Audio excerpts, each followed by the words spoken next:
The night shimmered with wealth. Crystal chandeliers sparkled like diamonds above the ballroom. Laughter mingled with the clink of glasses, and a string quartet played soft classical music that made everything sound more expensive. It was the annual Drake Foundation Charity Gala, the most prestigious event of the year, hosted by Eleanor Drake, the elegant but notoriously arrogant wife of billionaire businessman Richard Drake. The elite of the city filled the marble hall. Politicians, celebrities, heirs and heiresses, everyone trying to prove they belonged among the powerful. And in the middle of this glittering world of privilege, Lila Monroe moved quietly, head slightly bowed, balancing a silver tray of champagne flutes as she glided between tables. She didn't belong here. At least, that's what she told herself every time one of the rich guests looked through her like she was invisible. A year ago, she'd been sitting at a desk in a corporate office, working for the same Drake Corporation that now owned the building she was serving in. She'd been a marketing assistant, ambitious, bright, hopeful. Then came the budget cuts, the rumors, and her sudden dismissal. No explanation. Just a letter and security escorting her out with a cardboard box. She'd found out later it had been Eleanor Drake's assistant who demanded her termination, and no one questioned the billionaire's wife. Now here she was, wearing a plain black uniform, serving drinks at the very event funded by the people who'd destroyed her career. Life had a twisted sense of humor. Lila forced a polite smile as she served a couple discussing stock prices like it was gossip. Her hands ached from carrying trays, but she refused to let her fatigue show. She needed this job. The catering agency had promised good pay for the night, and her mother's medical bills were piling up. When she reached the VIP section near the grand staircase, she noticed Eleanor Drake immediately. The woman commanded attention, diamond necklace gleaming against a sleek silver gown, perfect posture, practiced smile. She looked every inch the untouchable queen. Lila remembered her from office photos, the philanthropist face of the company.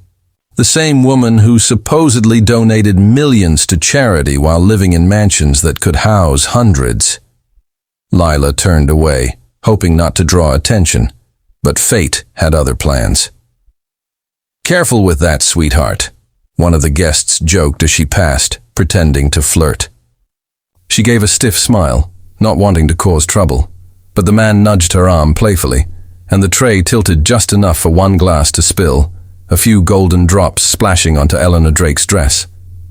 The music didn't stop, but the air changed. Eleanor froze mid-conversation. Slowly, she looked down at the faint wet stain on her shimmering gown. Then she turned her gaze to Lila, sharp, cold, assessing. The corner of Eleanor's lips curled in disdain. "What have you done?" "I'm so sorry, ma'am," Lila said quickly, reaching for a napkin. "It was an accident." "An accident?" Eleanor interrupted, her voice rising. "Do you have any idea how much this dress costs? More than your yearly salary, I'm sure." Several guests chuckled quietly. The humiliation burned through Lila's chest. "I can clean it right away," she whispered. Eleanor took a deliberate step closer, towering over her. "Of course you can. That's what people like you are for, isn't it? Cleaning up other people's messes." Something inside Lila trembled, a mixture of fear and anger. She looked around. People were watching. Some smirked. No one defended her. "Please, Mrs. Drake, I truly didn't mean..." Eleanor turned to the nearby security guard. "Get her out of here. I don't want incompetence near my guests." The words hit harder than a slap. Lila's throat tightened. "Please, I need this job. I'll pay for the cleaning. Just let me..." Eleanor rolled her eyes. "Oh, for heaven's sake, stop begging. Honestly, Richard should hire better staff. What agency even sent you?" Lila's hands clenched around the tray. Her heart pounded. Every insult, every sleepless night, every cruel reminder of how unfair life had been, all of it boiled inside her. "I said," Eleanor repeated, "get her out." And something broke. Before she even realized what she was doing, the tray fell from her hand. Her palm rose sharply and smacked across Eleanor Drake's cheek with a sound that sliced through the ballroom's polished music. Slap. The violins stopped. Conversations died mid-sentence. Every eye turned to them. Eleanor staggered a step back, her mouth open in shock. A red mark bloomed on her flawless skin. Lila froze. Her breathing came fast. Her brain screamed, "What did I just do?" A waiter gasped. A camera phone lifted. Someone whispered, "Did she just—" "Yes." She slapped her. Two security guards moved forward instantly, but before they could touch her, a deep voice cut through the chaos. "Stop!" It was Richard Drake, the billionaire himself. Tall, imposing, with dark, calculating eyes. He walked toward them with the measured calm of a man used to controlling everything. His black suit gleamed under the lights, and the crowd parted for him like the sea. Lila wanted to vanish. Her knees felt weak. Eleanor turned to him, clutching her cheek. "Richard, are you just going to stand there? She assaulted me." He looked at his wife, then at Lila, a long, unreadable stare that made the room hold its breath. "Everyone," he said quietly but firmly, "step back." The guards hesitated. Then they obeyed. Lila couldn't tell if that was mercy or the prelude to something worse.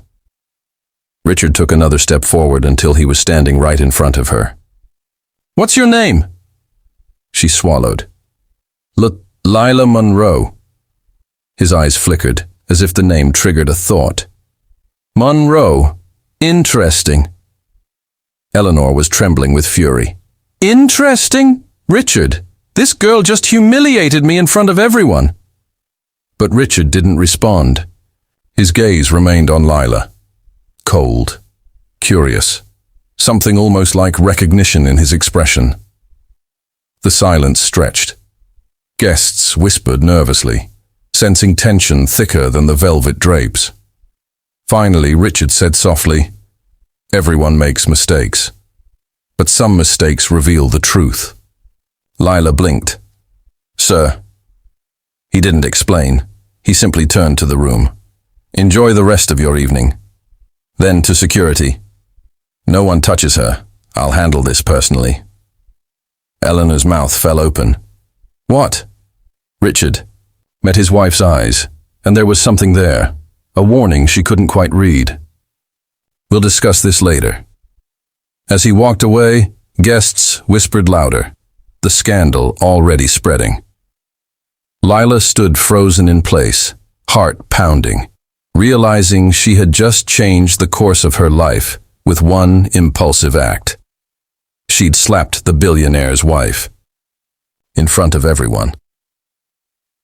And yet, instead of punishment, there was something strange in Richard Drake's look, something that said he knew more than anyone else in the room. Lila didn't understand it yet, but the truth, and her shocking connection to the Drakes, was about to come out. And when it did, the slap would seem like mercy compared to what was coming next. The ballroom was still buzzing after the slap. Lila stood in the center like a shadow among chandeliers, trembling as a dozen curious eyes pinned her in place. Her palm still burned, the echo of that single, reckless act hanging heavy in the air. But it wasn't the sting that scared her. It was the silence that followed. Because Richard Drake, the billionaire himself, hadn't shouted. He hadn't ordered her out. He hadn't even raised his voice. He'd simply said, "Leave her. I'll deal with this myself." And now he was walking toward her again. The crowd parted quietly. The air felt cold, electric. Eleanor Drake stood a few feet away, her face flushed, her pride in shambles. Her diamond earring dangled crookedly, a tiny symbol of how badly this night had gone for her. Richard stopped in front of Lila, his expression unreadable. "You're Lila Monroe," he said again, voice low, controlled. Lila nodded shakily. "Yes, sir. I'm sorry. I didn't mean to—" He lifted a hand, silencing her. "You slapped my wife, in public, in front of the press, investors, and political guests. Every word was measured, each one pressing against her chest like a weight. Lila swallowed hard. "It was an accident, sir. I lost control. She was insulting me and—" He cut her off again, but this time there was a faint hint of amusement at the edge of his mouth. "You think this is about a dress, Miss Monroe?" Eleanor gasped. "Richard, are you seriously standing there talking to this girl after what she did?" Richard's tone sharpened. "Enough, Eleanor." The room went dead silent. People weren't used to hearing Richard Drake interrupt his wife, especially not like that. Eleanor froze, shock flashing across her perfectly painted face. He turned back to Lila. "Do you know who she is?" Lila blinked in confusion. "Your wife?" A strange smile flickered across his lips, but his eyes were cold. Not for long. Gasps spread like wildfire. "What are you saying?" Eleanor demanded, her voice shaking. Richard ignored her. He addressed the crowd instead. "Since everyone's already watching, we might as well make this public." Lila's stomach twisted. She wanted to disappear. She didn't want a scene. She wanted to run home, hide under a blanket, and pretend this night had never happened. But it was too late. Richard reached into his pocket and pulled out his phone. With a tap, a large projector screen flickered to life, the same one that had been playing the charity's promotional video moments ago. But now, it displayed something else entirely, a series of emails and bank transactions, each bearing the logo of the Drake Foundation. A ripple of confusion moved through the crowd. Eleanor's face drained of color. "Richard, what are you—" He didn't look at her. "You've all come here tonight believing you were donating to children's hospitals," he said, his voice smooth but cutting. "What you didn't know was that someone was quietly moving those funds into a private account." The screen zoomed in on a series of digital signatures. The last one was unmistakable. Eleanor Drake. The audience gasped in unison. Eleanor stumbled a step forward. "That's not real! You're lying!" "I didn't—" Richard finally turned to her. "Don't. I have every record, every transfer.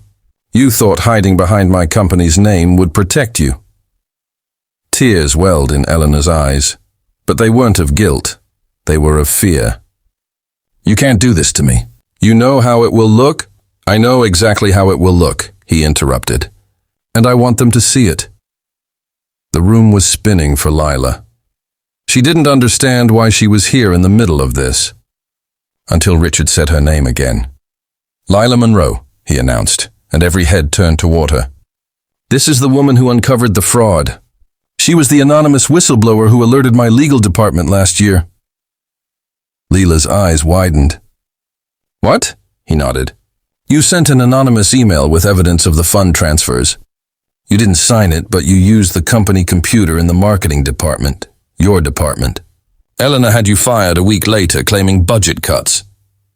The truth slammed into her like a storm. She remembered the night she'd discovered a strange payment file while auditing data for a campaign. The amounts had seemed suspicious, so she'd reported it anonymously.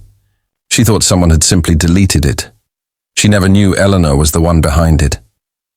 Eleanor's voice shook. "You have no proof she did that?" "Oh, I have plenty," Richard said coldly. "Your assistant confessed this morning. Apparently, guilt makes people talk." Eleanor swayed, grabbing a chair for support. "Richard, please. We can fix this, not here. Not like this." But the crowd was already taking photos, recording videos, sending them out to social media. The whispers grew louder. Lila took a small step back, horrified at what she had accidentally unleashed. "I didn't mean for this to—" Richard looked at her, and for the first time his eyes softened. "You didn't mean for justice to happen?" She shook her head. "I didn't mean to ruin anyone's life." "Sometimes," he said quietly, "ruin is what truth feels like to those who built lies." Eleanor collapsed to her knees, her voice breaking. "Richard, please, don't ruin me. Don't take everything." He stared down at her, the woman he had once built an empire beside. "You ruined yourself, Eleanor. You stole from dying children. You used my name to do it." The guests began to back away, sensing that this was no longer a spectacle. It was a reckoning. Lila stood frozen, unsure whether to cry or run. Richard turned back to her. "You shouldn't have slapped her," he said softly, "but I can't say she didn't deserve it." The words stunned her. There was no anger in his tone, just a strange, measured respect. He reached into his jacket and pulled out a sealed envelope. "I had this prepared before the event. My board approved your reinstatement yesterday. You're rehired, head of public relations. You'll manage the company's public recovery after tonight." Lila's breath caught. "Sir, I can't, You're the only one who told the truth," he interrupted. "That makes you more qualified than half this room." Her eyes filled with tears. She couldn't speak. As the security team gently escorted a sobbing Eleanor away, the media lights flashed like lightning. The night that began with humiliation ended with vindication. Lila stood among the echoes of applause and whispers, still trembling, still trying to process what had just happened. Richard leaned closer, lowering his voice so only she could hear. "Sometimes fate disguises justice as chaos. You did the right thing, even if it cost you everything. But tonight it gave you back more than you lost." Lila finally found her voice. "What happens now?" He gave a small, tired smile. "Now we rebuild, with honest people." And then he walked away, leaving her in the golden light, surrounded by astonished faces, her hands shaking as the enormity of it all sank in. The girl who came to serve champagne had just exposed the biggest scandal of the city. And as the night faded into dawn, one truth echoed in her mind: sometimes a single act of defiance can rewrite a destiny.